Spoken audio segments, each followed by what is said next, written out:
Access to the webinar for educational informational purposes only. Consult a licensed broker, registered investment advisor before placing any trades. All securities and orders discussed to track and monitor in virtual trading accounts. Virtual account prices and returns may differ from actual trading results. Commission costs are excluded.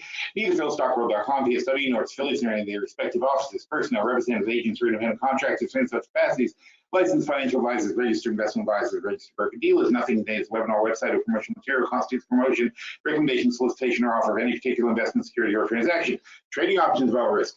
Visit the OCC website, www.optionsclearing.com, to read the characteristics and risks of standardized options. PSW provides education and training services meant to teach the risks and potential rewards of trading options. We are not a service that tells you what to trade. We are not planning to guarantee any profit. As always, do not trade with money that you cannot afford to lose. Past performance does not equal future results. And results discussed in the webinar are not typical only valid on that specific identified date. The results may vary by access to the webinar. You agree to hold the above harmless. Many losses you may incur as a result of the information discussed in the media identified above. By access to this webinar, you agree to be placed on a mailing list and receive our newsletter. Rest assured we take your privacy very seriously and we will not distribute or sell your information to anyone. Yay! Okay. So, very exciting day. Thank God we cashed out a couple of weeks ago because it's bad. Although right now on the Dow at the 26,000 line, I would play for the bounce. We just talked about the bounce lines. We'll get to that in a second. But right here on the futures on YM, you can play with a stop below 26,000 for the bounce. So that is what I would say would be the best way to play right at this very moment. And the Dow is $5 per point on those contracts, so not so bad. Let's see. Oh,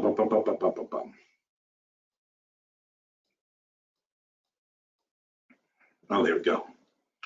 Okay. I wouldn't play anything else. That's the only one I would play because 26,000 should, in theory, be a very good support line. Watch it fail right now, though.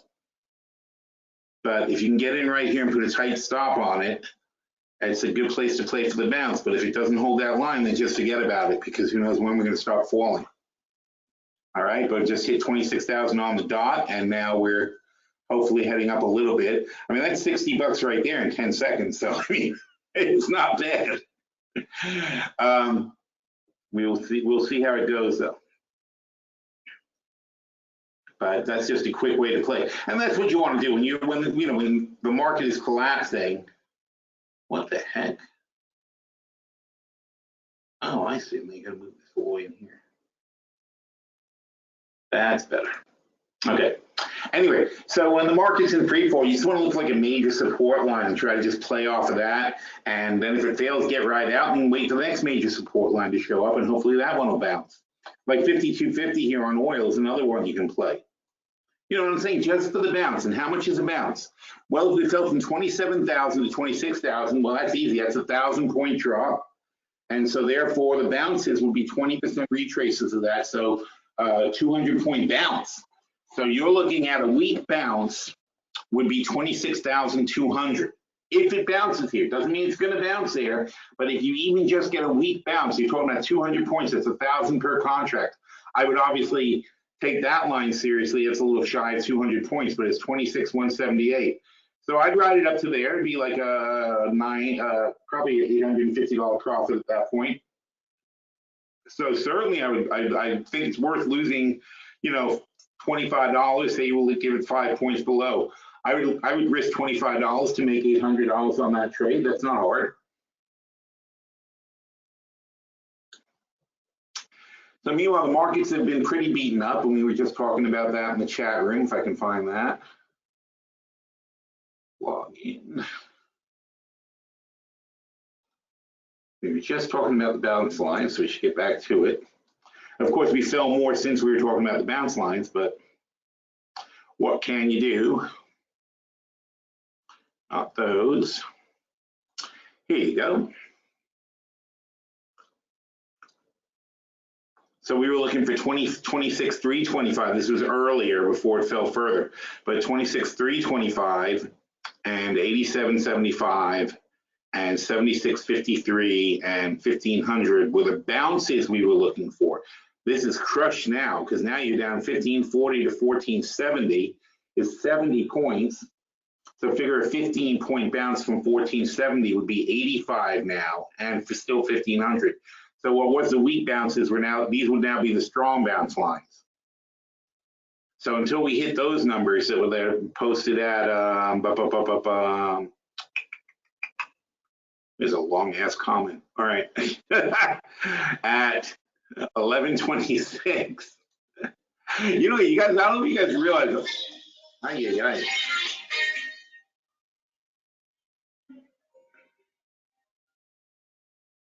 Forgot about that. All right, where was I? So yeah, I don't know if you guys realize this. Sometimes I can start a comment like an hour. It's an hour between the time I start a comment and the time I actually post it up there. Because then people more, you know, I get my answering question. I'm researching. More people ask a question. They're going to answer that question. So it takes a while. So oil has been total crap. What is this? 57.50. Wait a second. So what is this? Oh, that's Brent. I was gonna say it makes no sense. So yeah, 52.50. So I would think those are gonna hold up, but I mean, oof, what a day. Down 521 points. But what we're looking for is getting back to those 2.5% lines, which are the lines we drew up here, wherever that was.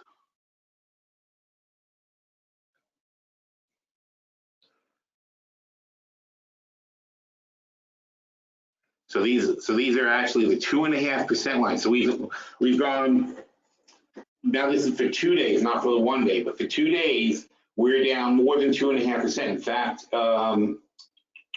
we are down 3.5% over 2 days. And that's why the 2.5% is now the strong bounce line. But we have to get back to those lines just to not be following through to a 5% drop. So in other words, if we don't get back to those 2.5% lines, 26.325, 87.75, 76.53, if we don't get back to those lines, really by early tomorrow morning, then there's a very good chance that we're going to be heading all the way down to a 5% correction from where we started.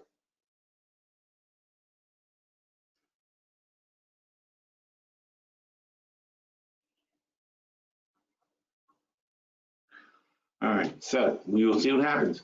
So the market's just generally weak. I mean, you know, we've got the very bad manufacturing data coming in. The jobs numbers weren't that great today.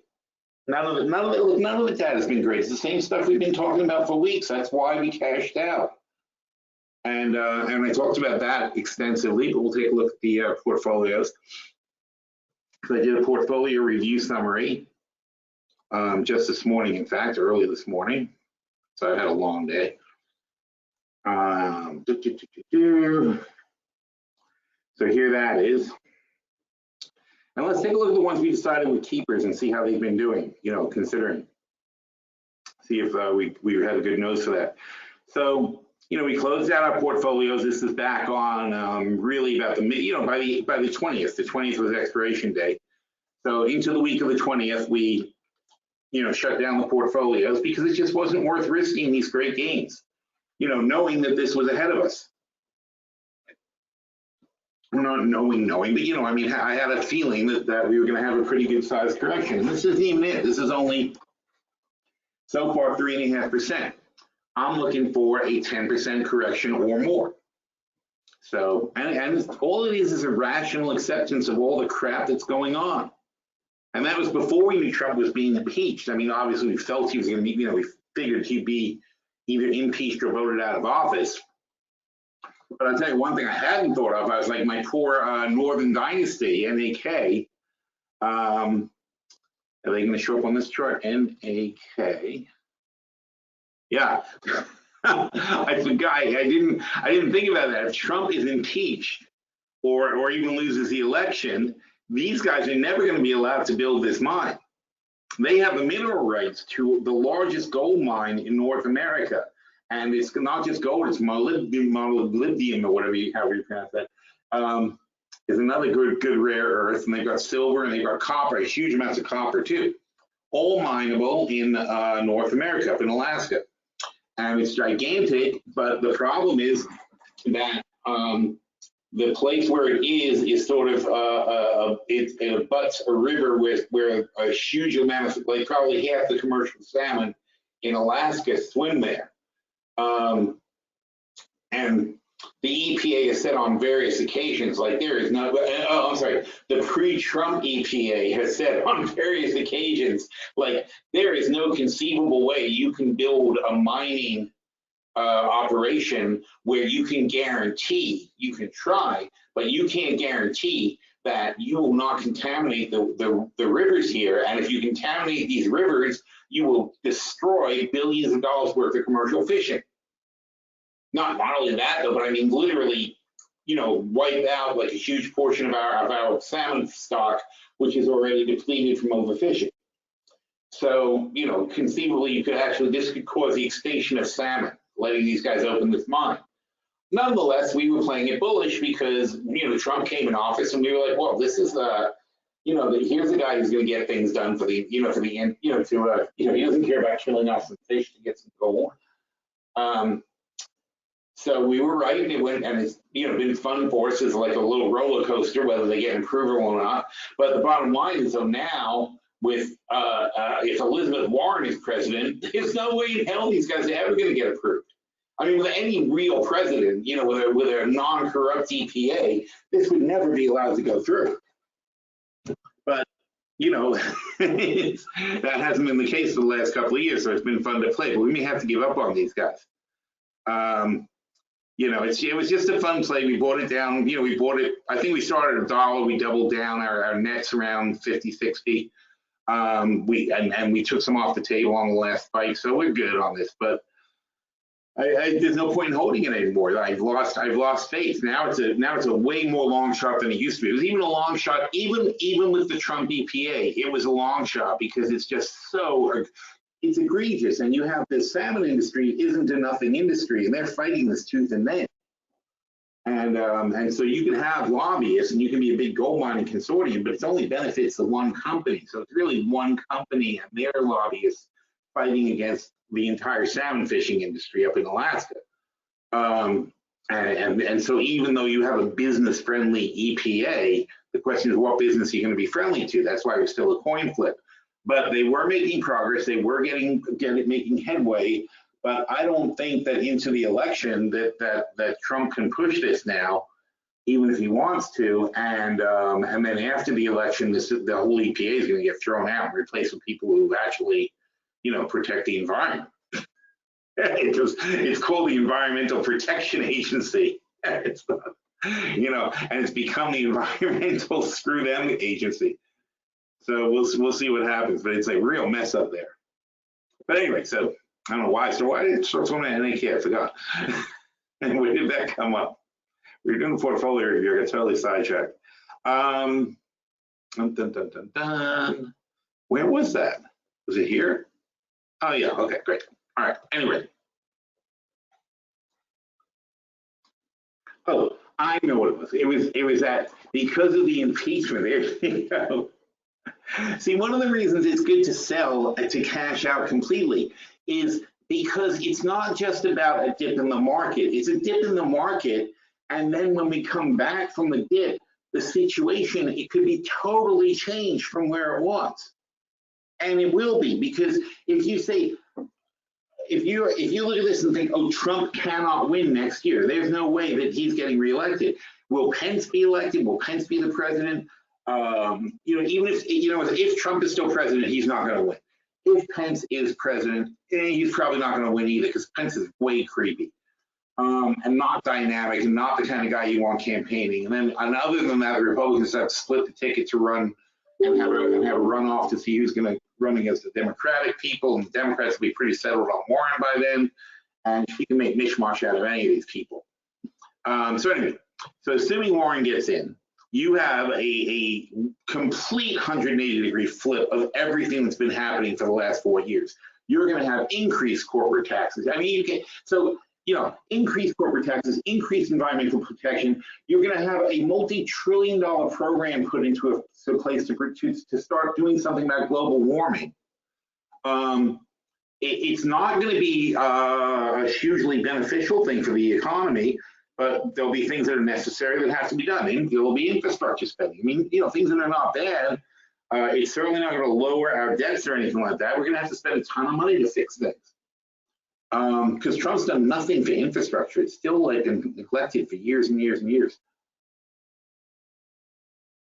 Because all during Obama's term they blocked it, and now Trump is, Trump had control for a while. He did nothing about it, and even the Democrats, even the House with the Democrats tried to pass an infrastructure bill. Trump didn't sign it. I mean, I don't even know if it passed the Senate, but it just went nowhere basically.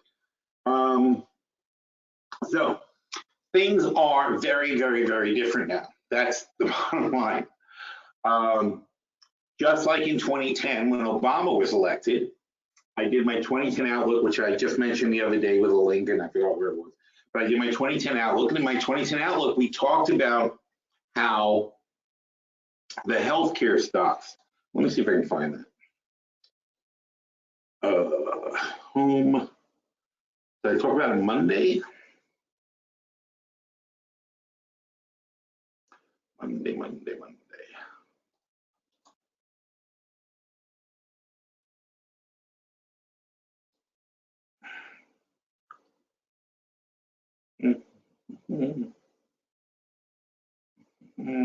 Oh, no.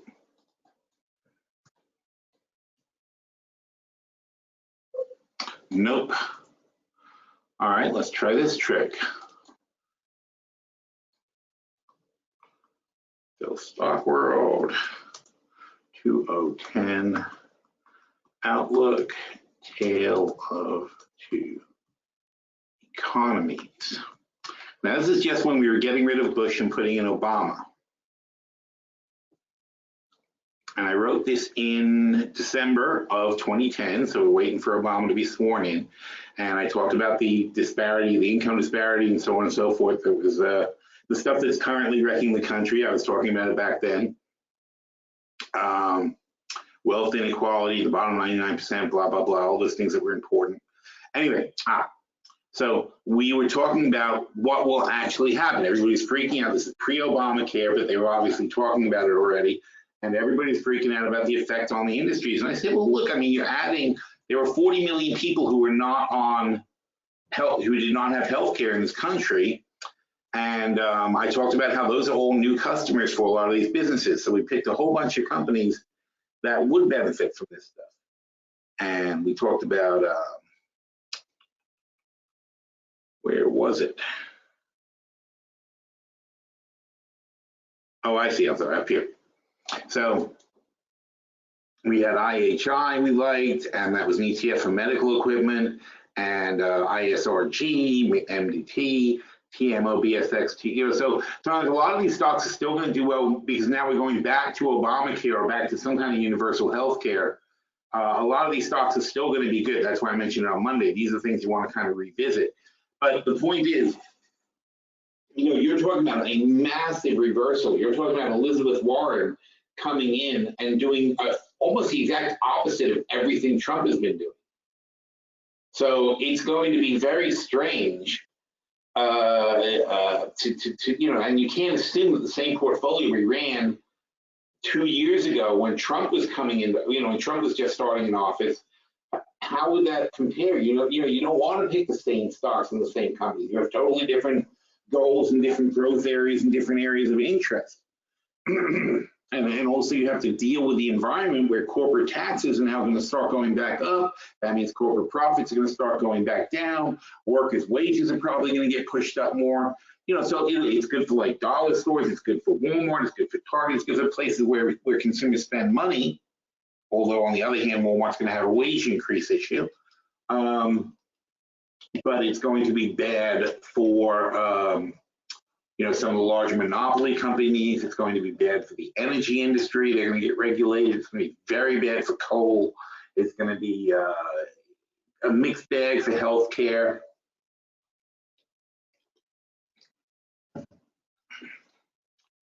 So I guess it was August 10th. I must have written up all the actual trades, right? Let's see what we got here. No.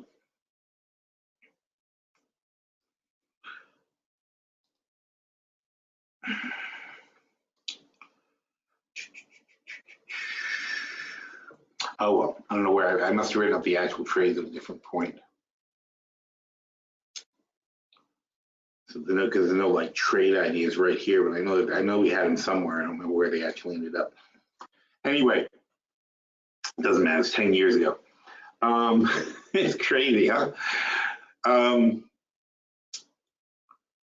So it's good to start from scratch and rethink how we're going to build a portfolio and what we're going to do about it. So that's what we're going to start looking at and think about stocks that are going to succeed for the next 2 years. And we've already done some. I did a bit of a watch list. What is that?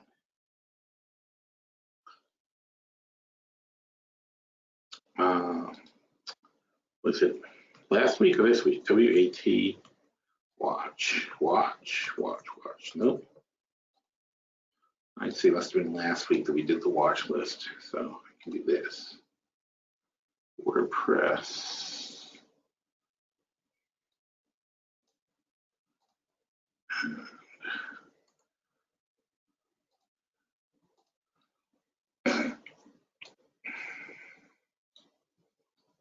Talk about some things.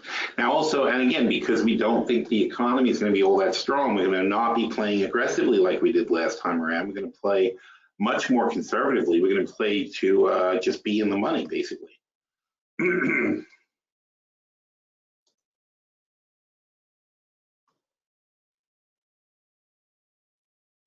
Oh, right, that's right. We're going to go with the key. We're going to go to the watch list for the other thing. But here's some watch list items we talked about. So let's go find the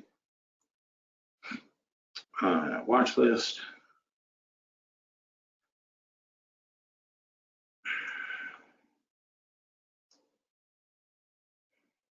Okay, so Wells Fargo is for the watch list.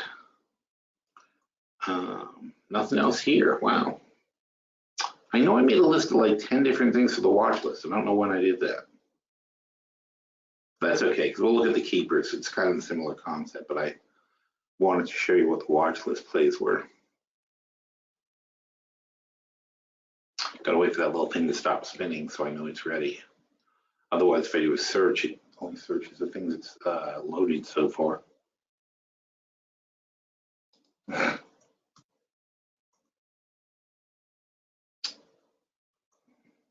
Oh, Metal Steel for sure is one I want to see it. Okay, so in other words, deeply valued stocks that are way too low are the ones I like for the watch list. But when we play them, we're going to play them pretty conservatively.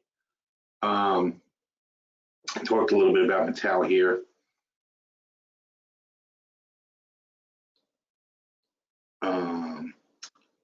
They may close the South Africa site, so on and so forth. That's not a big deal. See, people act like these things are catastrophes, but they're not.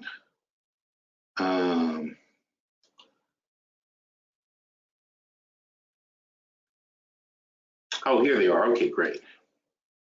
So we have KMX, which is CarMax.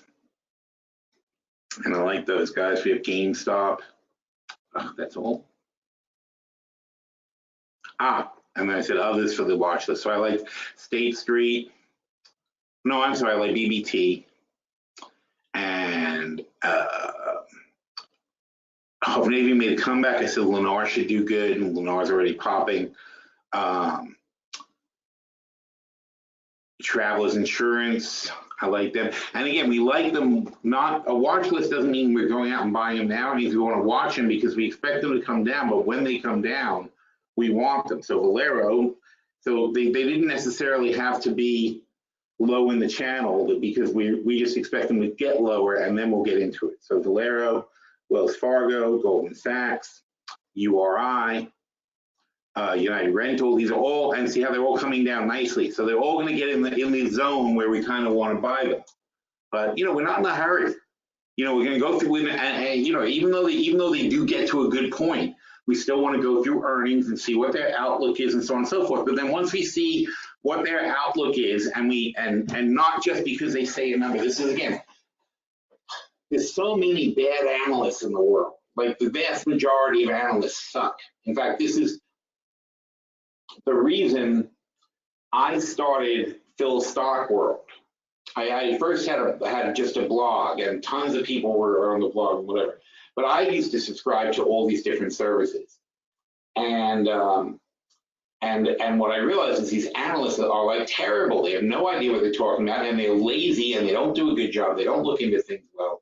And that's why you see their performances. If you look at, there's a site that tracks the analysts, it's like hardly any of them do better than, like, 60% would be amazing for these guys, of getting it right.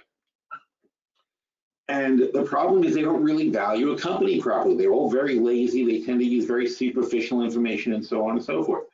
And what we're looking for is, just because a company tells you, and this is what I was about to say, just because a company tells you they think next year is going to be great, whatever, or they have pick a number for next year, you have to read through the report and say to yourself, okay, is the company taking these factors into account? It doesn't matter if they say they think things are going to be good. Like a company who sells seats to Boeing, if they haven't taken into account the fact that the 767s are still grounded and aren't moving anywhere and they're piling up in the desert, those are not, everything there is going to get pushed back. Or then Tesla tells you, oh, we're going to make, like again, Tesla will tell you they're going to make 100,000 cars. And up to like 2 weeks ago, they were saying they were going to make their numbers this quarter, and how people are working triple overtime to get the cars and blah, blah, blah. Meanwhile, they're still going to miss. And, I honestly, I don't understand why you would invest in a company. If you invest in a company and you can't trust the CEO during the month of September to tell you what his July, August, September numbers are going to be. In the middle of September, can't tell you how many cars he'll have delivered by the end of September for a 3-month period. Then the CEO is no good. Then he doesn't understand his company. It's the CEO. It's the people reporting to the CEO. It's the CFO and the COO who allow him to broadcast these numbers and look like an idiot.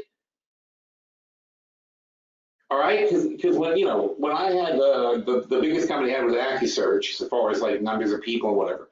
And when I ran AccuSearch, I had a COO, a CFO, operations manager, things like that. If I was going to get up there and start projecting numbers, and I showed it to my people, and again, if I don't show it to my people, that again shows you what a messed up operation it is. They wouldn't let me go up there without showing them my numbers. And I was really good at numbers, but that doesn't matter. Somebody's got to look it over and check it. And if I was projecting stuff that was way off the wall, those guys would have a fit, and they would say to me, Phil, you can't say that. It's not going to happen. We're going to look like idiots to the investors. It's my reputation's on the line and their reputation's on the line, because they're the ones that, somebody goes to, if my numbers suck, my CFO knows that somebody's going to look at him and go, what the hell's wrong with you people? Even if I never showed it to him or anything, he would still know it would flow back to him, because that's where numbers come from. You expect the CFO to know that stuff. Where else do numbers come from? From operations. So if there's a downturn in something, my operations manager should certainly know what that is a long time before I hand in my numbers. And so if you're investing in Tesla and you have a CEO telling people in a public company especially, to tell people that they're going to hit their numbers, and then 2 weeks later they're not even close, that's a dysfunctional company all the way at the top, and not just one guy. You can't say it's just Elon Musk. It's everyone around Elon Musk. And the same thing goes to the Trump presidency, right? It's dysfunctional. And it's not just Trump, it's Trump and Pence. I don't know why people sit there and go, oh, well, okay, well, if Trump goes in, Pence is good. You're going to keep Pence and everyone else that's with Trump now, and you think that's going to help? How's that going to help? Somebody needs to get in there and clean house completely. But if you're investing in a company and the company doesn't communicate properly, and the company isn't able to forecast correctly, then how are they going to be good stewards of your money?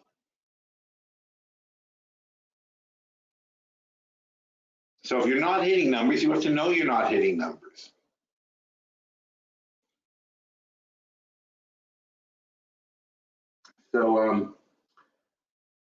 So when you're an analyst looking at these things, you have to take all this into account, not just because somebody projects something, but are those projections realistic? And by the way, everybody last quarter projected great numbers. Everybody was projecting stellar numbers going across. In 2008, in the middle of 2008, everybody was projecting growth to the moon. But back then and last month, I was saying, I don't see this. I don't think these people are right. Okay, now, is Caterpillar a dysfunctional company because they don't forecast the economy correctly? That's tricky. I would prefer if they had a more realistic outlook on things. You know, there is a lot of pressure on American companies, especially European companies. You would be, you know, if Americans invest in European companies and you listen to their conference calls and how they project things, they're way more honest than American CEOs are. American CEOs, they aren't necessarily lying, but they'll gloss over stuff or they'll ignore things that are happening. You know, European CEOs will tell you, oh, this sucks, and this is bad, and we've got these problems. You know, they're very honest about their reporting. But American companies are like, oh, things are great, don't worry about it. In this case, look, I was putting up with it all year long. It was really eating me up inside. You guys know that. You've heard me bitch and complain about things. But it was eating me up inside to be invested in this market with all the shit that's going on right now. Oh, speaking of shit, where's Trump?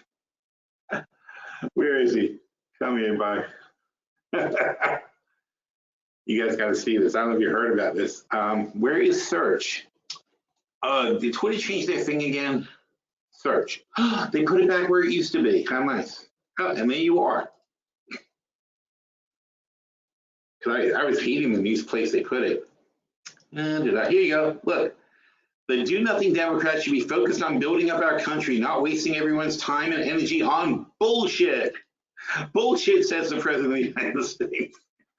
Which is what they have not been doing since I got overwhelmingly elected. 223 to 306. Wow. I think you would say 306 to 223 if you really thought you deserved it. It's a little Freudian slip there, I think. Get a better candidate next time, you'll need it. He's so funny when he's in a corner. That's hilarious. I don't know how you tell your kids not to curse when the President of the United States is saying bullshit. Is actually printing it out and leaves it up there. I thought he would have taken it down. I heard about this an hour ago and I was like, no, come on. Have we really gone that far down the rabbit hole? What was the other thing he was talking about? Oh, here you go. He fixed that one. Earlier it said moot. Oops. He said he wanted a moot. So anyway, so the president tried to sell the fact that he wanted to moat stuff with alligators and snakes. He actually did do this with an electrified fence and sharp spikes at our southern border. He also, by the way, he's not even denying the fact that he said he wants the immigrants to be shot in the legs if they try to cross. That he's not denying, because that you know, but basically it was. He actually apparently asked for specs on a moat filled with alligators and snakes on the southern border, which we already have. It's called the Rio Grande. Wow, this is all today. Look at this.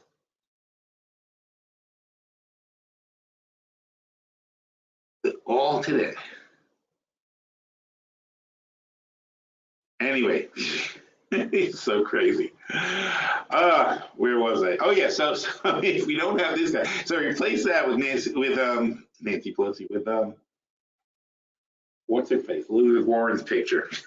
And double the size of the railroad. Oh yeah, this is funny too. Look. Where is it? Come on. Yes. This is obviously supposedly a map of the counties he won. It's completely untrue. There's not even a close correlation. It's the same thing as like when he walked out with the hurricane. He did not have this much red compared to blue. You know, Hillary Clinton won the popular vote. She had more votes than he did by 3 million, not like a little bit. And you know, you think 3 million isn't a lot. Only not even 100 million people vote. So, so 3 million is a lot out of 100 million. Because he had 47 million and she had 50 million or something like that, you know, whatever the number was. But I mean, it's a big discrepancy at that level.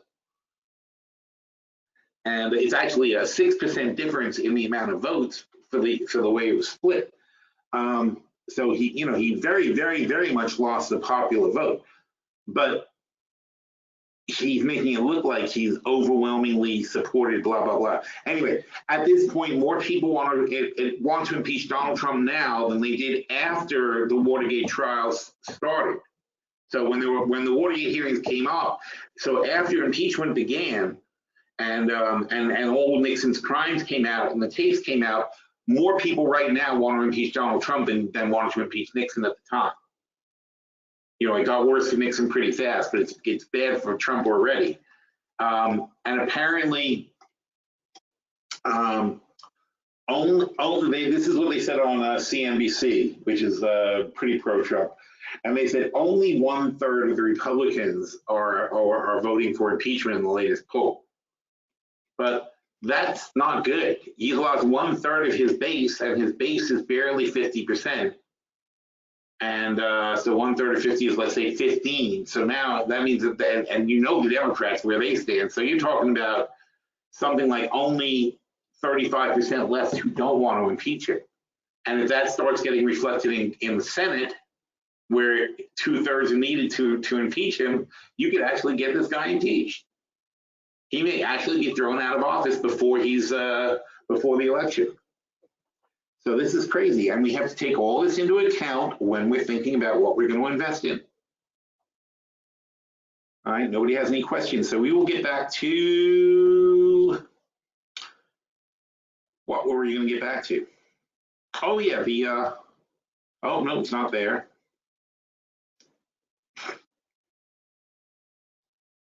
Back to the portfolio stuff and see how we're doing. So let's talk about our keepers. So anyway, so I summarized it here, but basically, look, we cashed out because we had these huge gains and they were going to be very, very difficult to protect. And I had a 90% certainty that we were going to have a pretty good sized correction. And again, this is not it. This is just 5%. If this is all the correction is, I'm wrong. If this is a 5% dip and we come back like we have many times, where are we now in the S&P? 2879. So we're here, 2879. So in the summer, since May, we've come back. This was a 10% correction, then back up, and then a 10% correction back up, and this is so far a 5% correction. Okay, so we're, 10% is going to bring us back down this way. So obviously 3050 minus 30 minus 300 is going to be 2750. So somewhere around here is a 10% correction from where we were.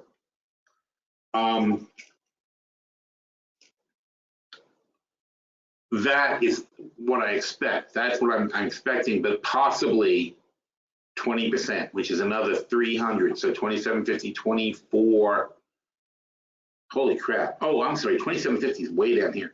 So 2750 is a 10% correction. That's it. This is only 3.5% so far. This is a 10% correction. So we had a 10% here, we had a 10% here, a 10% here is 2750. That's very painful, a lot more painful than what we just went through over the summer. And like I said, we were at 2.5 million combined in two portfolios, 2.4 something in July when we did our portfolio review. Then August and September we drifted along. So when we got back in September, just recently, when we got back to 2.6 million, I'm like, forget it, let's cash out, because what if this goes permanent? We came down here, we were close to 2 million. We lost $500,000 in our combined portfolios, and that's with the hedges. Now, why was it like that? Because the long-term hedges don't really kick in unless you're down for a long period of time. So in the short term, they don't really cover you. And and we have a lot of long-term hedges. Why do we have a lot of long-term hedges? Because the short-term hedges get you burned too much. Because we fall, we recover, we fall, we recover, we fall, we recover. We've recovered from every single fall. So that means none of our long-term hedges work out. None of the short-term hedges expire worthless. At least the long-term hedges we still have. It's too expensive to use short-term hedges to insure because you have to go down and stay down. But the long-term hedges, on the other hand, they don't change much when you go down just a little bit. 10% down and the hedge is still a year away doesn't give you a lot of gain. It has potential gain if you stay down, but that's based on a portfolio where you intend to stick with your longs and they have a chance to recover. And if they don't recover, then you're going to get paid. So it's a complicated relationship. But the point is, short term, if we got into this situation, which is last year at this time of year exactly, we were in this situation. If we got into this again, we don't want to hold all our stuff. We had cashed out most of our portfolio back here for many of the same reasons. We were coming into the holidays. I didn't like what the landscape looked like. And at the time, it was mostly about Brexit and also the trade war with China. Those are the two biggies last year. And I didn't know where the bottom was going to be. And if you don't know where the bottom is going to be, why hold on to your positions? That was different than how we played it here, where we knew this was a bottom. We bought it. Here we went on a buying spree, and here we went on a buying spree because we felt like this was going to hold up the 200-day moving average. But right now, I don't know the 200-day moving average is going to hold on this particular sell-off, and if it doesn't, there's really no support for quite a long ways down. So it's too expensive and too dangerous to hedge. So we cashed out. And now now we sit on the sidelines, we wait and see where this thing stops. Meanwhile, the bounce didn't hold, by the way, so the Dow is even further down now. We're at 967 now, so you had a teeny tiny bounce, but it never really didn't manifest into anything. I mean, this is a very, very bad market. We're going to head to a 5% correction at least, and then we'll see what happens. And obviously, from 3,000. A 5% correction is 150 points, so you're talking about 2850, right at the 200-day moving average. So we're going to test this line, and then we'll see what happens. If we hold it and we consolidate on it, that's actually going to be kind of a good sign. I don't think we will, though. I think we're going to fail it, and then we're going to be in this kind of territory here. And especially if we have another sharp decline like we did here, like so far we're doing this, right? If we have another really bad sell-off like that, and then we struggle to get back to the 200-day moving average, and ultimately we end up failing, that's going to be very nasty.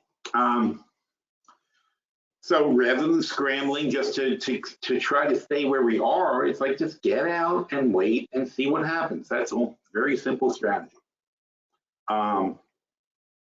Here's our stuff, and you had all these short puts, and then you got margin issues if you hit all the short puts and so on and so forth. Wasn't worth it. We kept booking, and as I said today, at the time, booking was this is 66. This cancels out, and and this is like a $2,000 loss here, and now we're at a $5,000, $6,000 gain today from that one. That's why I said I didn't want to get rid of it, because I thought that it would do exactly what it was supposed to do. Where is?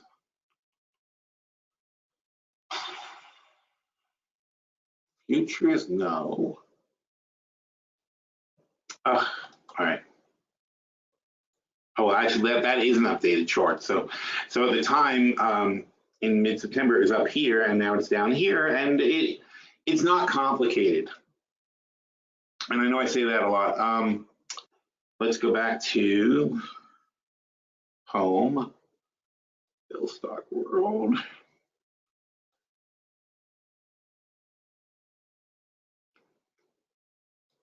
All right, and then I'm going to say Europe. Oh, damn it.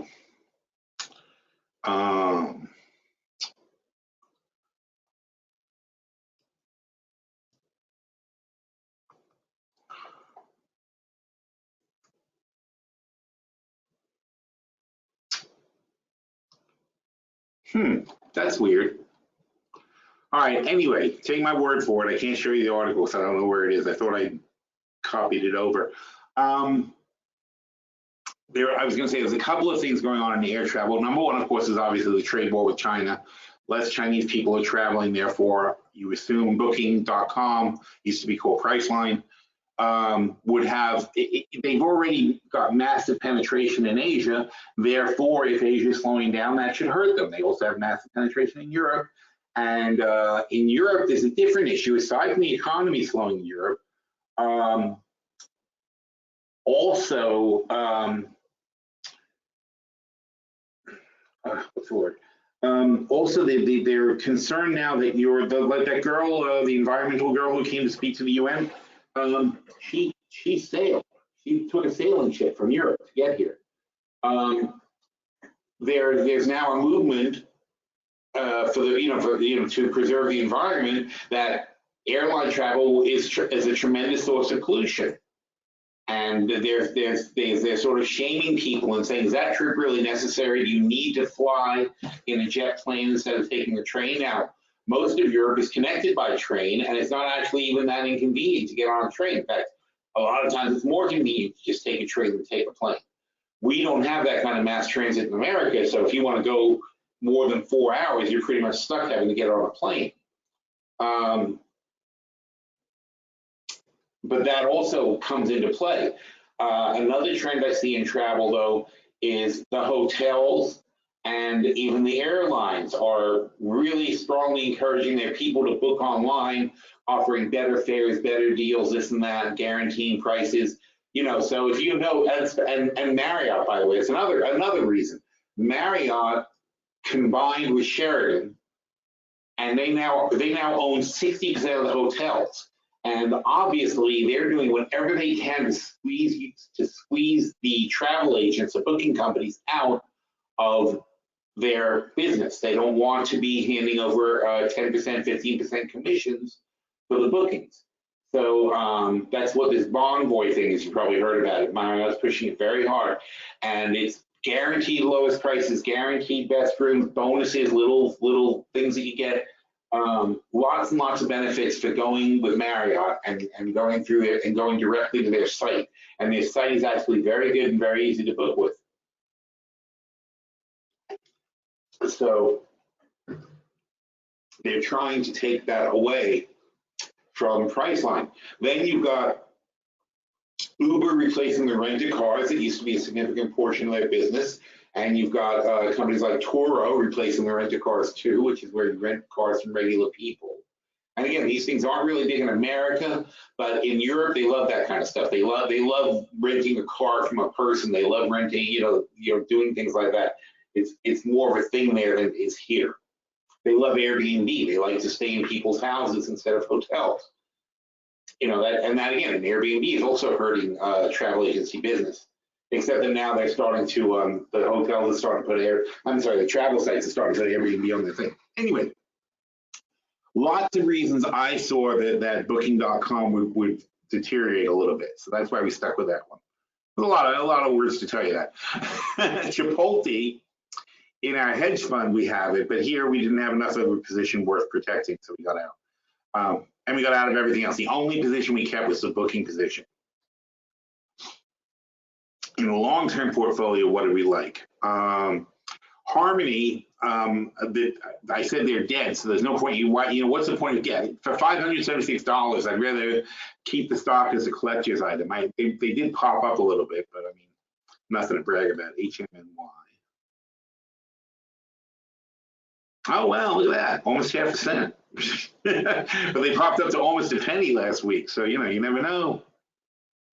You never know. But I thought it's just amazing they haven't gone bankrupt yet.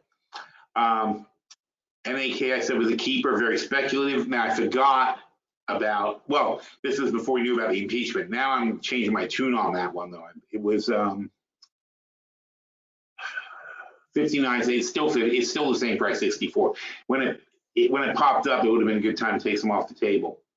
We have this sugarcane trade, doesn't matter. I forget things that are on blue. Frontier Communications, I think, is a good long. It's a long shot, but very possibly could go up a lot. Gold ABX is a $20,000 spread with an 8,700, so I like that one for a keeper. Apple is a $120,000 spread in the money, and I felt that was a keeper for that one. ALK, and again, when I said keeper, we didn't keep the portfolio. Portfolio was trashed. We just got rid of everything. It isn't about keeping anything in the portfolio. It was just about saying if I was going to keep things open, these are the ones I would keep, given the upcoming environment. So in other words, Apple, if they get cheaper, we'll just buy more. Alaska Airlines, I think, is underpriced, although I'm sure they've come down a bit. Where is it? I was going to pop open. Oh, I see. Open a new tab.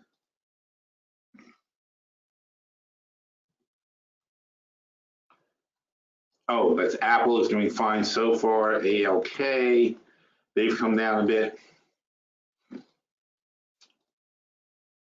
BNS, I like them. Bank of Nova Scotia. Now, Canada's certainly had a bit of problems. I don't think these guys are probably doing well right now. But in other words, these are also going to be on our watch list now. All these ones I'm saying keeper is because I like them into the downturn anyway. So I'm willing to ride it. I'm willing to ride out a downturn with these. That's what I started out with keepers. We have Celgene, but in the case since we are cashed out, what we're going to do is obviously if we get a better price on these, we'll do it. Now Celgene is getting bored, so anything down is just silly on those guys. I said this one you can keep until they get called when the deal closes.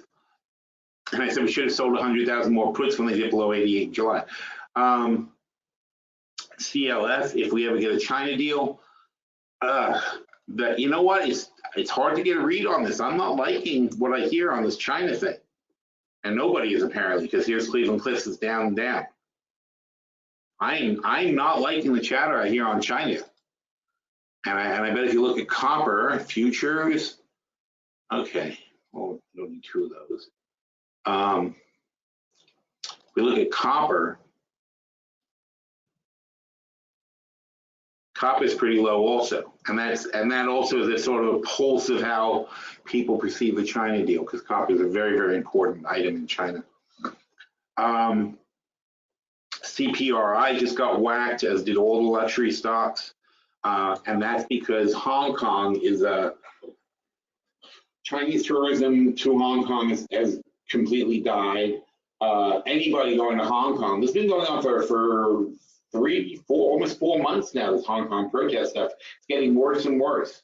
So basically nobody's going to Hong Kong, and all these luxury goods peoples, all of them, are being drastically affected by that, because Hong Kong is like New York City for Asia. It's like where 10% of their sales are, basically. The whole planet is in Hong Kong. So it's just like it's as if nobody can go to New York City for some reason. It just kills these companies who count on people just going, the rich people showing up and buying at these places. So that's bad.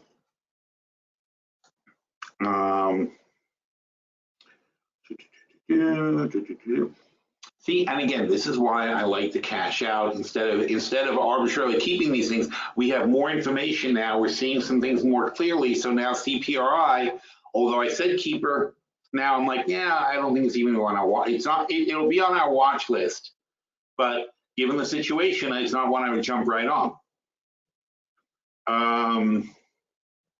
IMAX, no question, I would keep them and play them. So many movies coming out. In fact, so many movies that you got to be fast to go. The Joker is an IMAX this weekend, and then I think 2 weeks after that is Gemini Man with Will Smith. Where he's like a twin, and not a twin. His clone tries to kill him or something. Kind of cool. And then there's more superhero movies coming out and things like that. And then there's Star Wars. So how is fourth quarter going to be bad for IMAX when the first weekend of October, it's the Joker?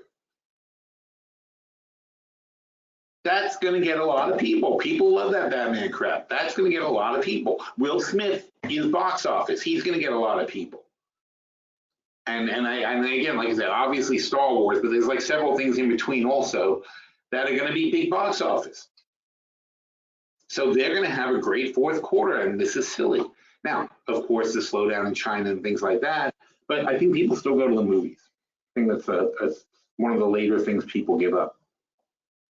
LB, they were improving, but probably falling back down now with the market selling off. Yep. Lockheed Martin's is our stock of the decade. So, again, it was not any chance to buy it on sale. I'm there. See, as in the September short 360s, we had short 360s and we rolled them to the January 370s. But see how we rolled the 3355s to the 32s? We didn't spend much money because we still wanted to stay well protected. And we have the 370s, and now we're coming back. That's actually a big win for us on that position. So it's some things are kept strategically, not necessarily because we think they're going to go up. We thought that was going to go down, and we wanted to keep it. NLY, my favorite REIT's a keeper. We just had a conversation about that. The way we were playing NLY up here is we had the stock and the puts. Oh, really? And I didn't sell any puts. And we were hoping to sell some calls, but they've actually gone down even worse now. Now they're like $8 or something like that, or eight and change. And they were 9. Oh no, they were 8.83 at the time. So they've gone down a bit, but not terribly, but they've gone down. Should have sold calls on these to cover it. That was silly, so that was a mistake, and they've gone down since. NYCB as a bank, I still like them, but the banks are probably going down altogether. And that's the good thing with the sell-offs is that the good goes out with the bad. NYCB.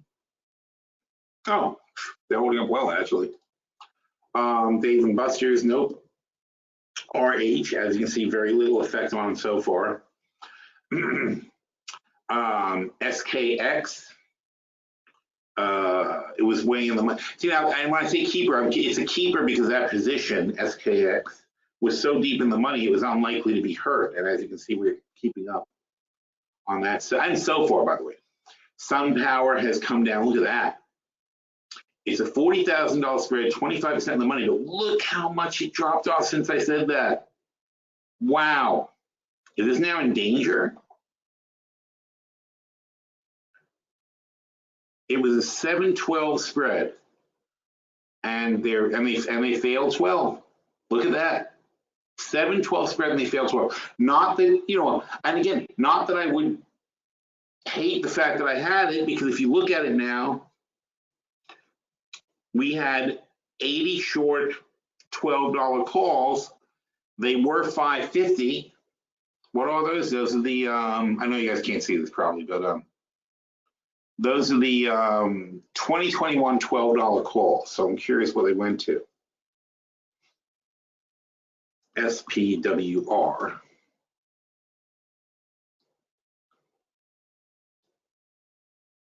$2021. So now they're like 240, 260. So say 250 or 260. So they were 550. So they've dropped less than half of what they were, which means this 44,000 is now 22,000 or 20,000, which means basically you made $24,000 on this. So what do? You buy these back, you still like your position long term, and you wait. You don't do anything, just wait and see if it's going to bounce. And that's fantastic. The puts at 10, we're at 10. That's not really an issue. So I like that, and see there on the watch list, that's where you'd say, oh, that's almost good for a new position now, because all they are is they're back to the original trend line. See how that trend line? This is back to a reasonable price. It's a 2021 play. We still think it's going to be over 12 by 2021. It's just at the moment, boom, everything's out of favor. Everything's being sold, no matter whether it's good or bad. THC was brand new, but see what I said? But I'd sell the calls to cover and lock in the gains. Good thing to do that, right? Because then it collapses. WBA, Walgreens Boots, I wonder how they're holding up. WBA. Made it to 55, but now failing. I love them though. That's a big one for next year. and Whirlpool still hugely up.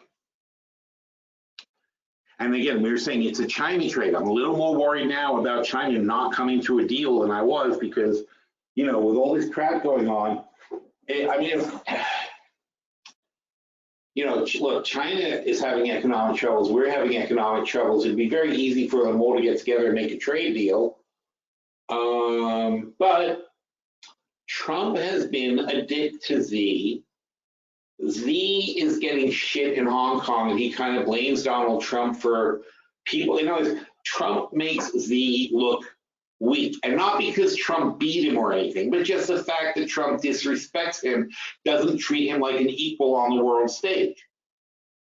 Okay, Trump acts like he can push China around because America is powerful and China is weak. And Trump makes statements like, we will crush your economy, or you are only succeeding because you steal from us. He says this kind of shit all the time. That is incredibly insulting to the leader of China, the second largest country in the world, 5 times our size on a population basis,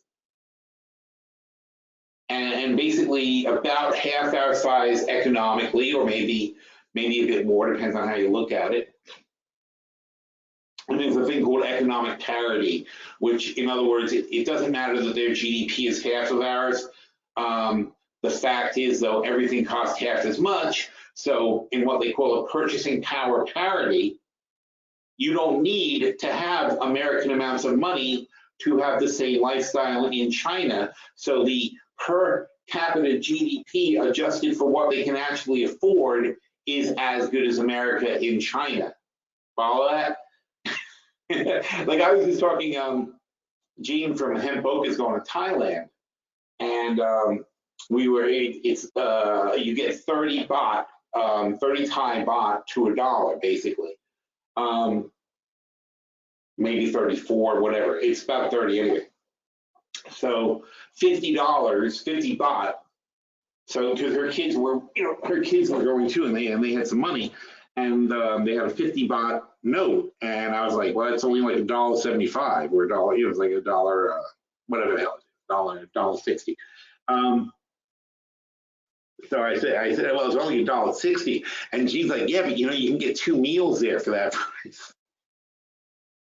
So when you say that in Thailand, a guy has you have $20, and another guy has $5.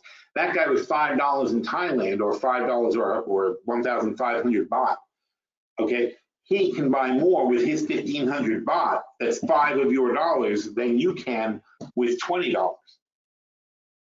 He can buy food. He can get a room at a hotel. Blah blah blah. You're like, what? You can barely afford lunch at the hotel. And this guy can like get a room at a hotel and go to dinner. So that's what they mean by when they say purchasing power parity. You can't just look at GDP on a nation by nation basis, because in other countries things are nowhere near the kind of prices that we are for things, and that has to be taken into account too. So if you look at China from that perspective, they've got way more money than us. Now, the counter argument to that, though, is saying, yeah, but I can take my $50,000 to China and live like a king. And the same thing goes for Thailand. So your money goes a lot further in that country, and if you can make that kind of money, I can pick up and move wherever the hell I want, because my money is not dependent on my location. But not ready to do that yet, but at some point in my life, I am very likely to go to Thailand, because I got to tell you, it's just amazing. You can stretch your last, if you have $1 million left and you're retiring, let's say you're down to $1 million, you can stretch that a long, long way in Thailand. But we'll worry about that when we come to it, right? And hopefully I won't spend all my money. But you never know. You never know how long you're going to be retired. That's the problem. People did not know they were going to be retired for 30-something years. People retired at 65 and they go down to Florida, they figure they're going to live 10 years. Now they're like 80, 90 years old, and they're like, I'm out of money. They never expected that they'd have to stretch their retirements this long. And frankly, That's another problem we have. It's a big demographic problem coming up because the average American has $40,000 saved for retirement, and that is not going to be enough. And Social Security is not keeping up with inflation in any way, shape, or form, and people just aren't going to be able to live with what they got. And that's going to become a problem too. And that's a very hard one to fix. It really is. Although Andrew Yang has a solution, give everybody $1,000 a month and you can fix a lot of problems. So let's consider that one. Let's see if anybody has any questions. Nobody has questions. How cool. I must be doing a fantastic job or everybody's totally confused. One of the two. So here we are, still down here, still at 26,000. Well, it's not getting worse. Not getting better. Oh, look at that, 52.75. So nice gain on oil. I've locked that in. That's like an easy 500 bucks, like right off the bat on that one. And then we have the options opportunity portfolio. Now, most of these are the same. That's why we're probably not going to renew the options opportunity portfolio because it's basically the same as the LTP and the STP, except just smaller amounts. So we have Alaska, FNSR got bought or is getting bought. So they popped up and now they're not doing so good. It's funny. SKT, oh, there's one. That could be, it's really tempting that could possibly be a stock of the year. This is a ridiculously underpriced REIT, but they're so out of favor and it's so hard to tell what's going to happen, but wow. I mean, these guys are really ridiculously low again, and they're back, and now they're coming back down. Certainly on the watch list, we're going to keep a very close eye on these guys. I really like them a lot. Apple, keeper, again, obviously. Gold, same thing. HBI, doing very good. They still doing good? Underwear, people still need underwear. I don't care what happens to Trump. Oh, pulled off a little bit though.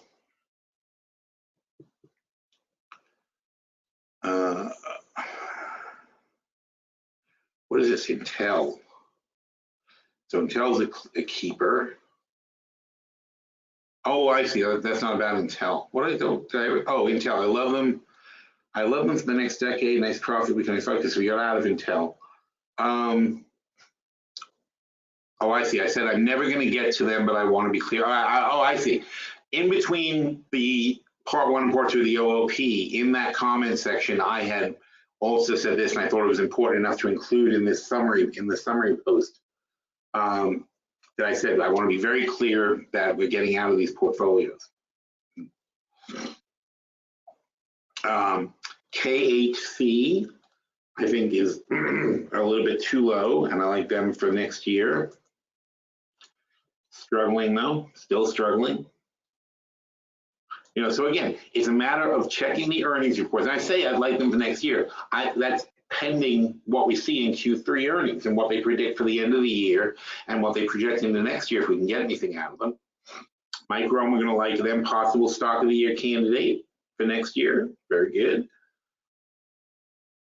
Well, I like that one, fish and chips. I thought that was funny.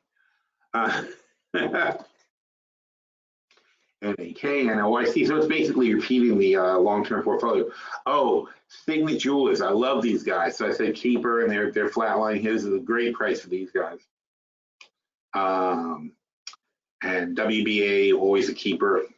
So as you see, it's basically the exact same ones that we picked out of the long-term portfolio, which is why we're not going to renew the options opportunity. In fact, starting next year, I believe that Trade Exchange will be functioning. Trade Exchange is going to be a system where you'll get alerts, kind of like our top trade alerts. You'll get alerts on your phone, but the difference will be that when you get the alert, there's going to be a button that says "Take the trade," and you'll be able to go. It goes right to your broker and pops the trade in if you want it. That's going to be a widely available service that we're going to do for people, and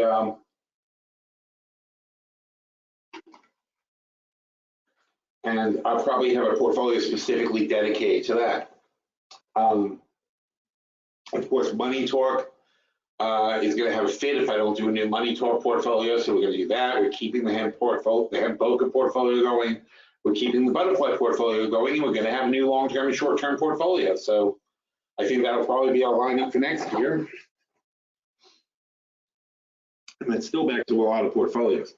All right, so in the butterfly portfolio, we did not get rid of anything. We adjusted our trades, but we didn't get rid of any of them. I wish I'd gotten rid of MJ, although, no. So we didn't get rid of MJ. I do think the problems in the industry are transient. I think that they'll be better next year. We're going to, in the next review, if we're still down here, we're very likely to add to this trade. Because, when it goes down like this, it's like, I don't see the point in bailing. You get really great premiums for what you sell. So we'll just add to the trade and probably roll it back if we can, so on and so forth. OIH was doing so much better. Good. I said they were doing so much better and they crashed. And then here's what I said. This position has been too volatile for the butterfly, and I don't see that changing. So we're going to close it rather than keep playing. So fortunately, we got out here, and now it's back here. And I don't like it for the butterfly anymore, but I would take it for the long-term portfolio at this price.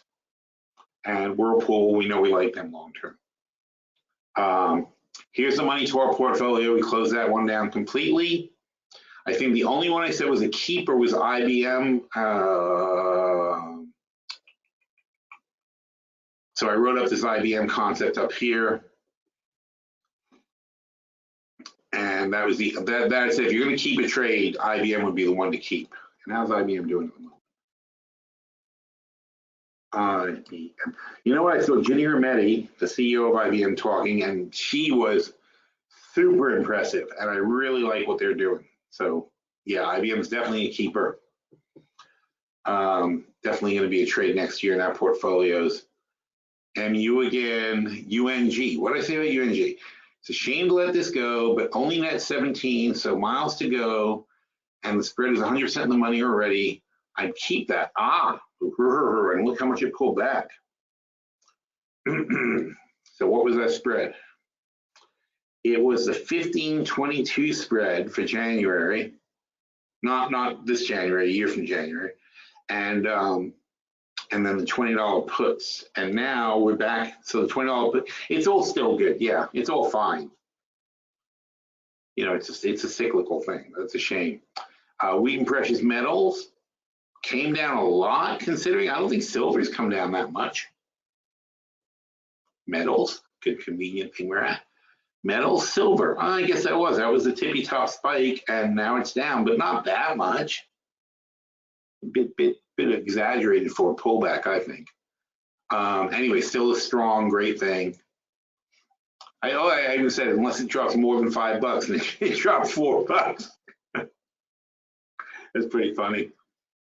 I'm very good at these things, I got to tell you. And here's hemp Boca. That is now down, I'm sure, but we killed Macy's because it was too risky. Okay, but we kept the rest. So IMAX was good. Macy's down. So we'll get to test our theory here. MJ is one we're going to have to add to now, which I don't like doing because MJ was already responsible for quite a lot of losses. And now we're going to have to put more money into it to keep the position. That's going to suck because it's too small a portfolio. We haven't had any successes to buffer it against. Oh, and THC also disappointing from that. So that one's going to take, we're going to have to work on that portfolio. That's going to be a pain in the ass. All right, so that's where we are there. Any questions? Thoughts on Merck? Is that Bernie? I mean, Merck and Pfizer are always good, steady companies, and if they're cheap, they're worth buying. I don't know what the specific pipeline is, but see, this is not a bargain though. When I say it's worth buying, I mean when they're on sale, and I mean really on sale. So in other words, MRK. I still think Starbucks is going on sale. All right, so you see it's 5 years, right? And can do longer, maybe, maybe not. No. Oh, there it goes. All right. What? Why does that say $9? How weird is that? You can't trust that because God knows what that is. Yahoo Finance just did a lot of changes to the stuff, so they probably had some programming errors. So, look, last year, $55, now $85. I guarantee you they haven't, there's just, it's multiple expansion. So I wouldn't go paying up for that. And the other one is Pfizer, of course, PFE. Now they're more reasonable. So from a long-term perspective, what happens if you hit max on Pfizer? Nope. Oh, and again, look at that. You would think with all the users they have, somebody would have noticed this before me. So Pfizer's back at the lows. Now, why is Pfizer back at the lows? I don't know. I haven't looked at them in a while. But I'm certainly going to be much more inclined to go with Pfizer than Merck because Merck hasn't pulled back that much and Pfizer has, which means Pfizer is probably going to be easier to protect. Oh, I think I was trying to make that point before, but I forgot. It's not just about in an environment where you're not expecting, where the market may go down 10%, not necessarily up. In 2020, the market could go up 10%, it could go down 10%, depending on where we start, depending on where the year is and where this sell-off shakes out. Ooh, Trump's talking. What's he saying? Hang on, Trump just stepped up to the podium. He says, like, cuckoo for Cocoa Puffs, really? Who is this guy? Oh, he's got another foreign guy. The president of Finland. Oh, this is going to be a waste of time. Oh, my God. Okay. For some reason, in the middle of all the shit that's going on, Donald Trump is having a news conference with the president of Finland. Because of all the stuff we do with Finland that we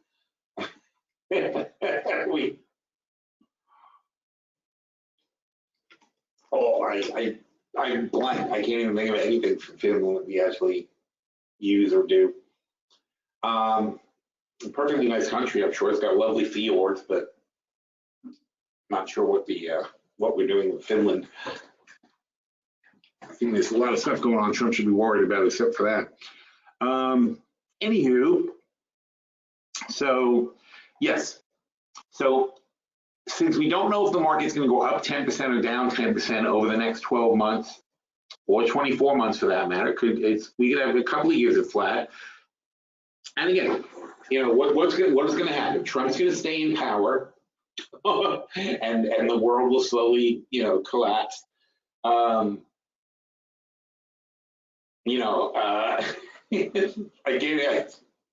sorry, I can't even.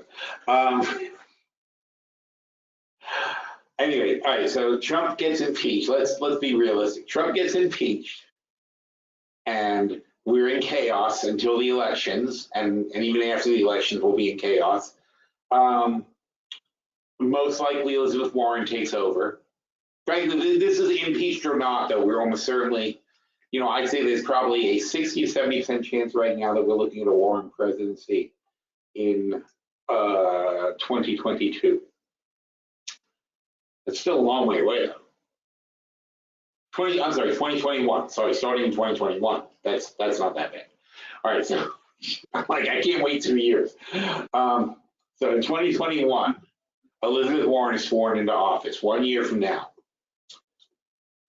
So this is not good for the economy. She's not going to make things better because we have debts that need to be paid. Somebody's got to pay for them, so she's got to raise taxes on someone. That's going to be big companies and rich people. That's not a big positive for the economy. It's not horrible, but it's not a big positive. It's certainly not a big positive for us as investors and also the rich people she's going to be taking money from. So you're going to have that. She's going to do something about infrastructure. That's going to cost a lot of money. It's kind of a booster. She's going to do something about the environment, and possibly they'll combine the two, which is what I would do. I would do a massive project to put solar panels on all the homes and electrify all the cars as much as possible, and so on and so forth. Like, you know, different ways that we can do these things. It won't all pass right away. It depends if she has a happier Senate or whatever. But you know, those are the big trendy changes. Oh, and healthcare will be, you know, there'll be a pushback for universal healthcare again. But these are all big, expensive things. There'll have to be other cuts in other programs. Probably the military is going to get cut tremendously. So you think about it. You don't do military spending. You got to be careful about this. And some things will go up and some things will go down. The oil industry, down for sure. The energy industry, down. The banking industry, down. She is the anti-banking person. She hates those people. She's not good for banking. She's not good for energy. She's not good for miners. She's not good for, you know, if they mine in this country. She's not good for coal. Forget coal. You may as well take the coal companies out in the back and shoot them. It's going to be a mercy killing.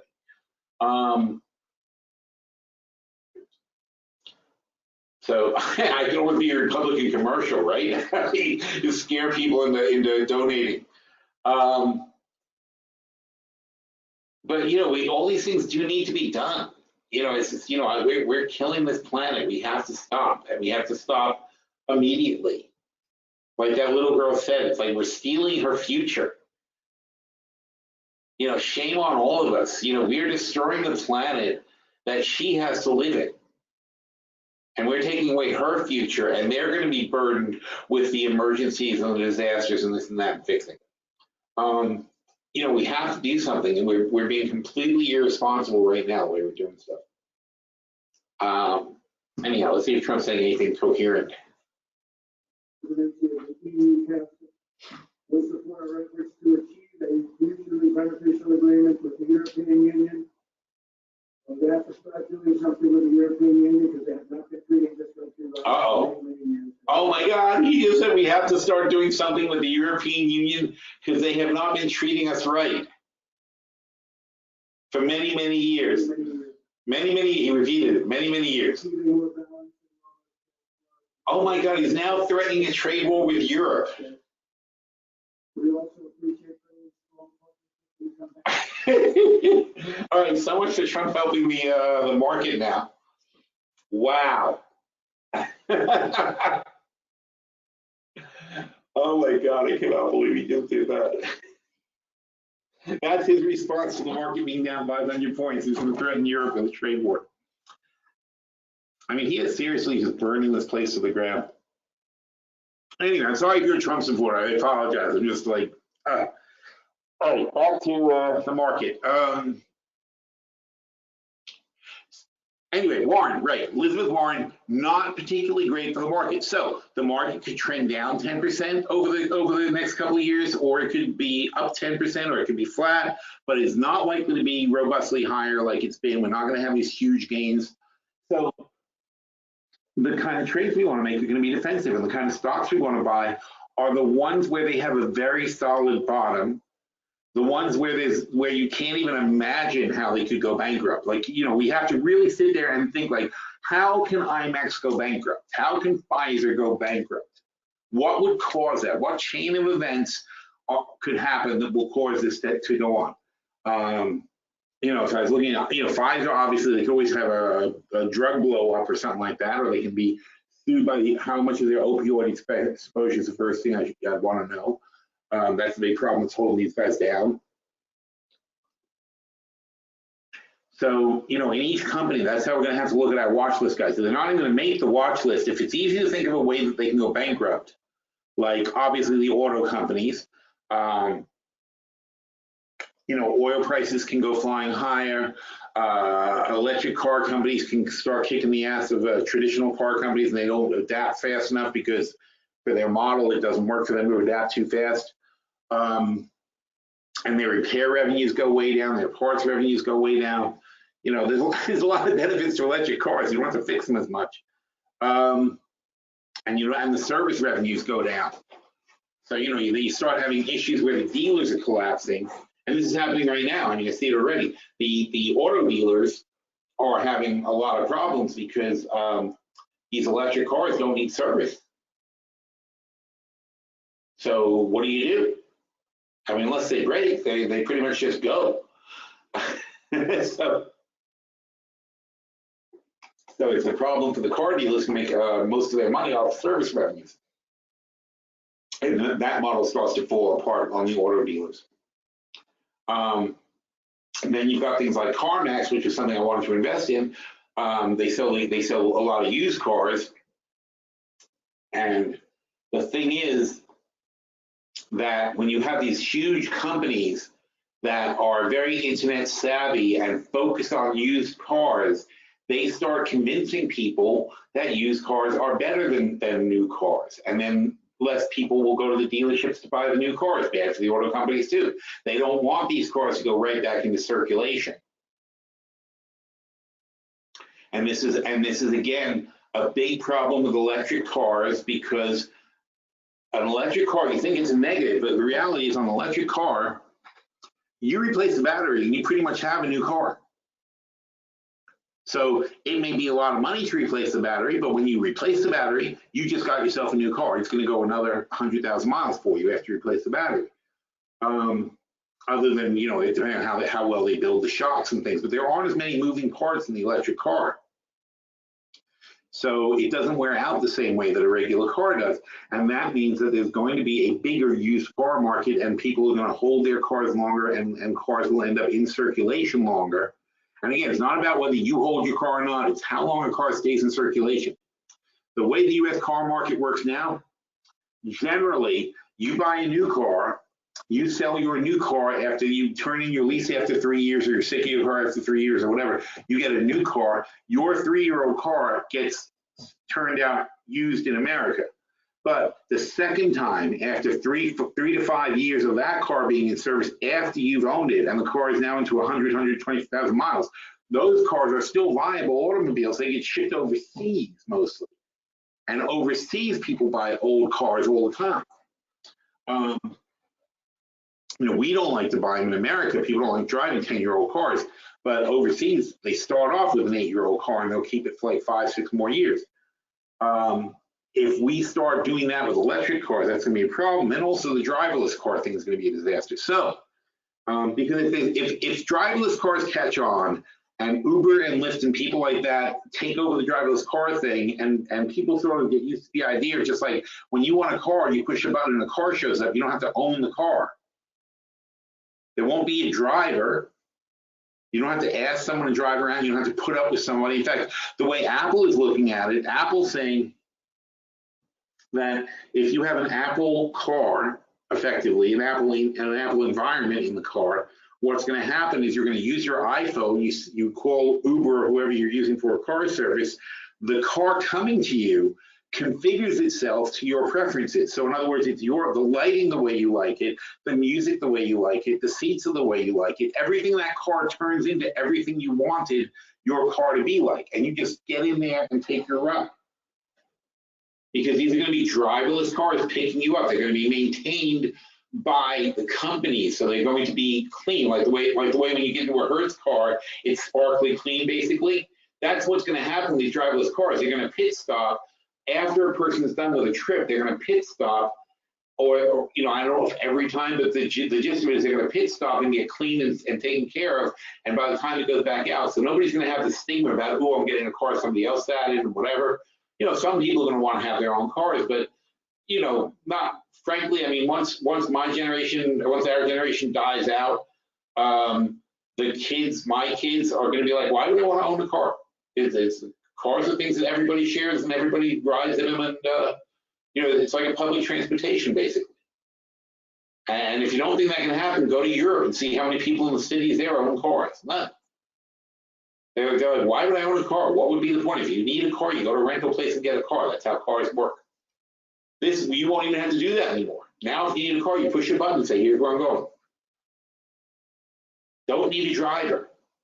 That's going to cut down the cost a lot of how much it's going to cost you to take a driverless car. So think about that though. What you're doing then is you're increasing the load factor for the car. So the car is in service more often. That car, obviously when you use your car, you take it to work, it's sitting 8 hours a day in a parking lot somewhere. When you're at home, it's sitting 8 hours at night doing nothing. If you took, now, obviously most people travel at the same time, so there's a need for quite a lot of cars, but there's a lot of unused car time when a lot of cars have downtime at various times of the day.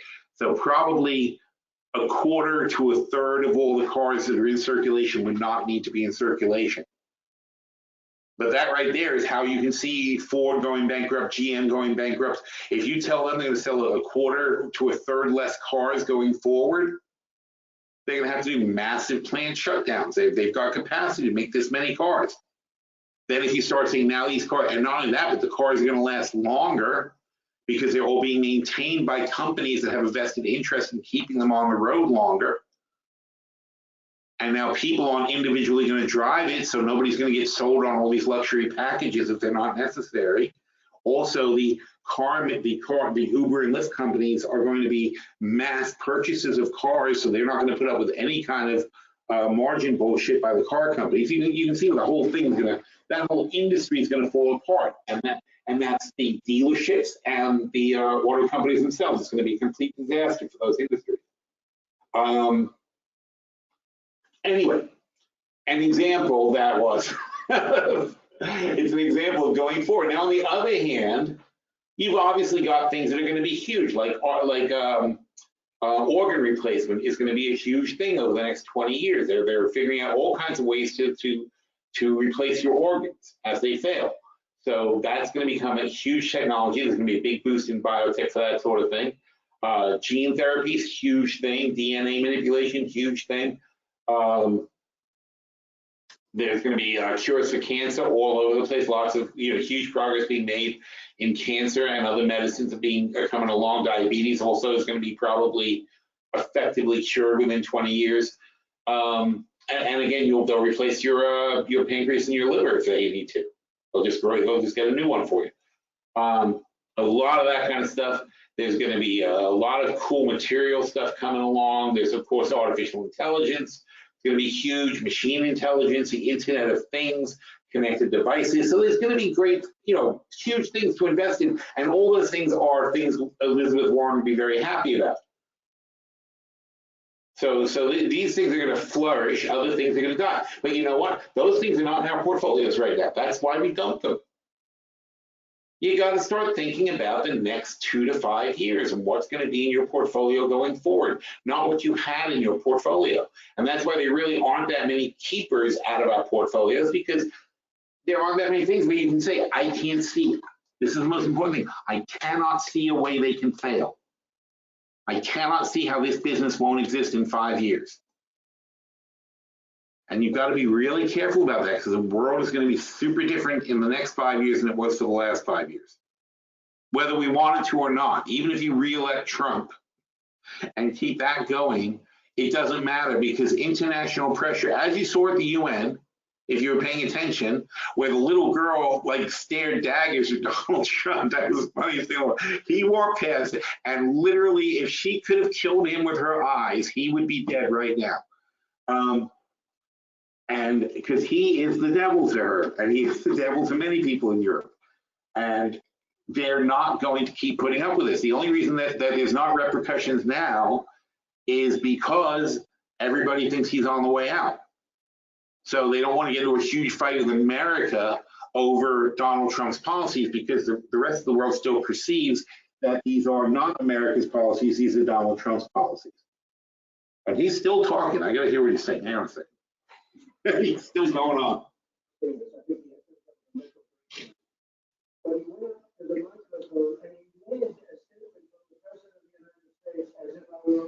Oh, Adam Schiff. He's talking about Adam Schiff. Which was an exact transcript of my call, done by very talented people that did this, word for word. He said, wow,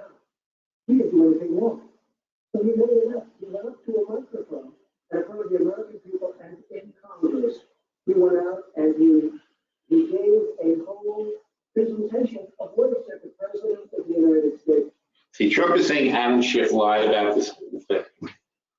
I don't know how much water that's going to really hold. That's what he's trying to convince people of right now. It's all that evil Adam Schiff. Anyway, I'm going to stay out of it. Not going to pretend I have no opinion. And let it stand. It'll be what it'll be. So President Warren is going to make a lot of changes. Even if Trump continues so, we're going to be pressured to make changes. We're not going to be able to keep borrowing money the way we're borrowing money. We're not going to be able to keep polluting the way we're polluting, because we're going to start getting punished by the rest of the world. Anybody who pollutes the way we pollute is going to get punished by the rest of the world. Anybody who doesn't rein in their carbon emissions will be punished by the rest of the world, because, you know, the way we like to say, oh, we're not going to do it if China doesn't do it, whatever. Yeah, China is doing it. India is doing it. Brazil is doing it. Everybody's doing it except us. And we are going to have to get in line. And so even if Trump is reelected and his policies cannot stand the way they are, so things will change one way or the other, and we have to be very prepared for that. And we have to ride it out. We're going to have to ride it out this year into the election, unfortunately. We won't know for sure what's going to happen until we get to that point. Even if Trump gets impeached over the next 6 months, and let's say Mike Pence is not rolled up, is not embroiled in the controversy, which he probably is, and I very much doubt Mike Pence had anything to do with trying to get dirt on Joe Biden. So for that particular thing, I would say probably Pence is in the clear. Although you know, you never know, because when Watergate came around, Spiro Agnew, it wasn't Watergate. He wasn't involved in the break-in. He was involved in other shady stuff that came to light. So you never know. And Agnew resigned before Nixon, because Agnew got caught for something where he was clearly guilty, and they were like, oh, like, dude, you can't be vice president. So Agnew resigned first. Then Nixon appointed Ford. Well, the Constitution appointed Ford to be Speaker of the House. Wouldn't that be funny if Nancy Pelosi became vice president? That'd be the funniest thing on earth. If Trump was still president and Nancy Pelosi became the vice president, I would pay to watch that every day.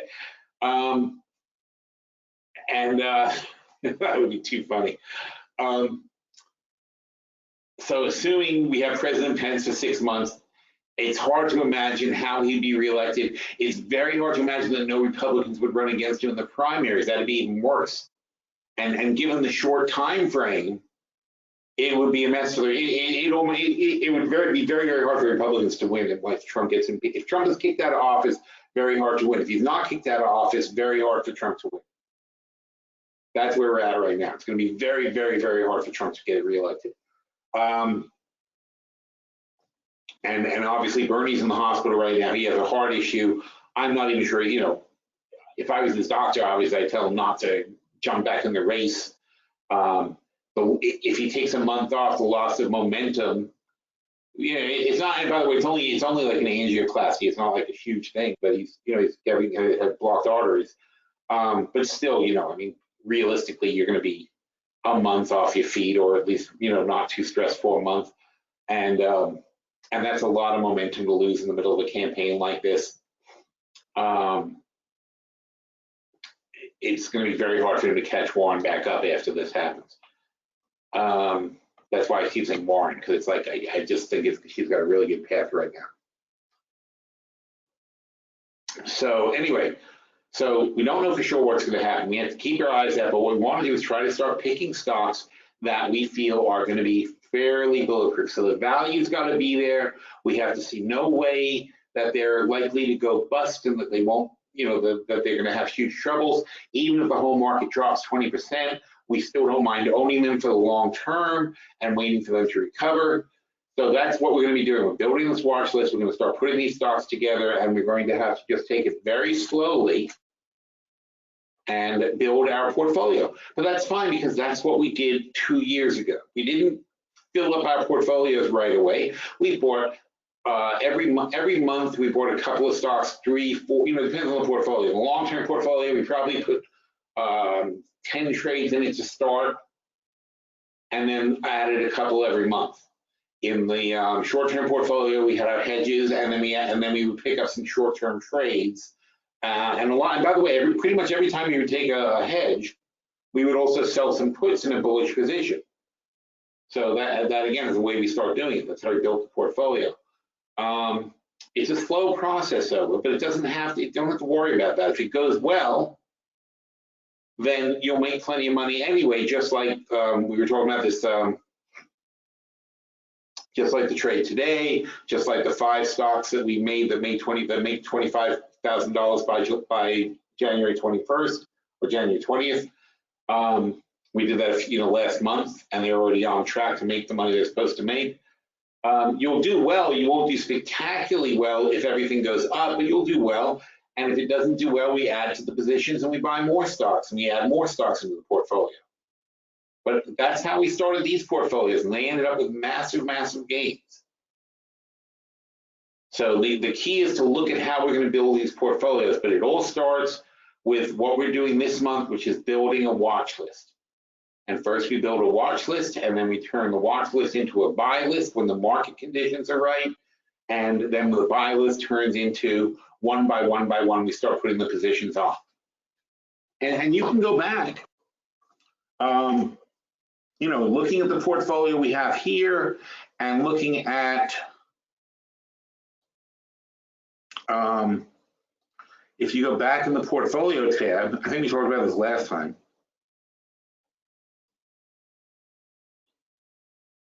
What is this? Where are the actual things? Oh, here they are.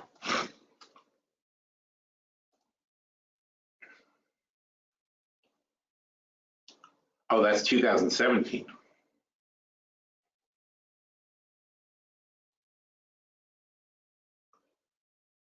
So if you go back here, oh, in fact, I was calling here I'm calling it a watch list update. I don't know if I ever changed that. November portfolio review, watch list update, stocks we like for 2018, top trade,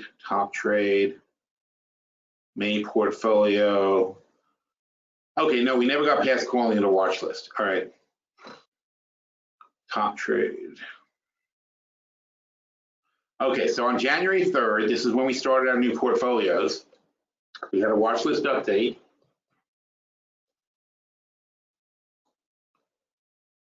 And like I said, just use a tab, go back and find this thing, and look at how we picked stuff. So here's Apple, 172 at the time. And I said, I'd rather wait for a pullback. Barrett Gold didn't want to wait for a pullback. And I said, in the LTP, let's do this. In the OOP, let's do this. Alaskan Airline, we sold the $60 puts.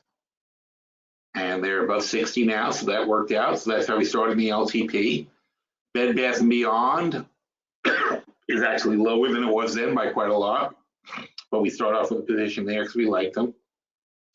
BX I liked, and we sold the $30 puts and miles above 30 now. Cheesecake Factory, this is how we built the long-term portfolio. This was day one of the long-term portfolio. Cheesecake Factory, we sold July 45 puts. Well, they went up and down, so who knows what happened there. Chicago Brick and Iron got bought out, so they all paid off in the end. CDE actually did worse, and now they're recovering. So what happens? They got so bad we doubled down on them, and then they paid off by the time we got out. Cheesecake Factory, it was what? Oh no, Chesapeake Oil. It was 3-4, and as you can see, they were up here at the time. So we got out of those when they were higher. Still had some left though. I think we were stuck with some. CIM is another REIT that we liked, and they were in good shape, but we didn't pick them up yet. CLF, and see, that's what I'm saying. When they're not blue, that means we were waiting to see if they got cheaper. And also, by the way, these are just the puts mostly, and that means we also did some more here. So in CLF, we have the $10 puts at the time, They rocked up to 12, and I think we got out of them in the end. Oh no, sorry, we still had CLS left, but we keep playing them in and out. But we started with just selling some puts. ETE, I don't know what happened to them. Ford was super cheap, and we made the play on Ford. We added Ford to the we had already done that. It was like one of our first trades in the LTP. FNSR just got bought out. Wow, what were we looking at here? 17, 15, 25, 17, 15, 25, and that's right where we are. Frontier disaster, did terribly. Down, down, down, so that was a bad one. GCI, we were waiting for it to get lower. GE, also a disaster, they did terribly. Gilead, we sold 65 puts. So up here, we sold these puts. GNC, this one did worse. A lot of these didn't do good. GoPro,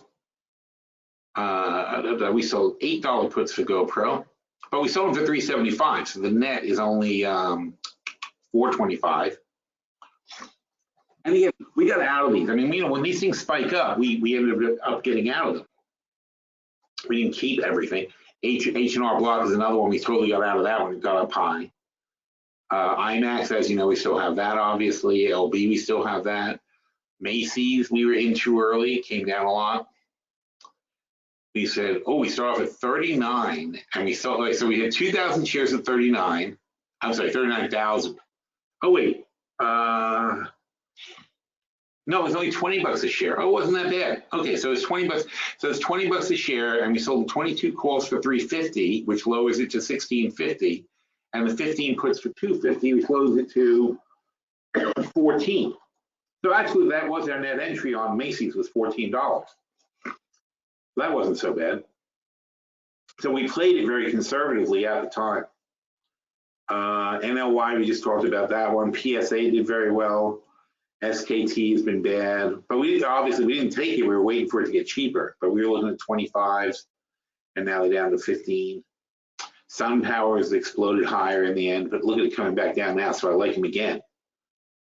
Target, completely uphill all the way, just crazy. Tenet Health, 1544. It's a 20 now, even coming down, so it's still a 20. It's way higher. It's way higher now. Wheaton Precious Metals has been straight up since then. Whirlpool straight up since then. So that's how we built our portfolio. You know, we picked all these because that happened to be in January 3rd. The market had come down quite a lot, and so we said we're going to start buying things. And that's why we started like buying like 10 different things for the long-term portfolio at that time. It just was very good, or what we thought was very good for a buying opportunity. So we'll see. I mean, we don't know what the conditions are going to be like in January. And again, it's not a hard and fast, because frankly, if we have a huge sell-off, if the market drops 20% now, I would think that would be too much. And whenever we drop 20%, I'll be interested in buying. If we only drop 20%, I'm going to be more inclined to wait and see what happens into the holidays. But if we get a big, huge sell-off sooner than I thought, then I'm in for it. But otherwise, I would like to wait until, basically almost wait until January before we really start hitting it up with a lot of positions. We'll still pick and choose over earnings season. We're going to add a few things into the portfolios. I don't need to start January 1st. That's not the important thing. But I don't think we're going to do a lot of additions into the holidays. I think we'll add a few positions, not as aggressively as we were then, but we were that aggressive then because SPX, because this is what happened in January of 2018. The market came way, way down. So this was January 3rd. We thought it was a good price. It did. It went up, then it went way down. What we did is we cashed our hedges here. We started buying again at that point, and we improved all those positions is what we did. And then we came up, we cashed them out, came back in, bought them up again. You know, it's just cycles. So here we are at the top, or we were at the top in September when we cashed out. And now we're just waiting for a good pullback, and not a little tiny pullback, waiting for a nice big pullback. And hopefully we get it. All right, so that's going to be it for this week. Oh dear, now we got questions. What are people saying now? What do you think about selling SunPower 7 puts? SunPower stock in this bid for the puts is 157. You know, there's nothing wrong with that. I just think that it's better to wait. I really do. I think I'd rather wait for things to pan out and see what happens with this. You know, this impeachment thing's up in the air. Trump says this hoax has gone on for too long. That's what Trump is saying right now. The hoax has to end. Big hoax. It's a practical joke. Macy's, what are your thoughts on Macy's? They seem to be on. I think Macy's is very undervalued. I don't think they're in trouble. I think I think they've got the real estate to back it up. They already sold off a big store just recently and got quite a lot of money for it. I think they're hugely undervalued, very much based on the real estate. But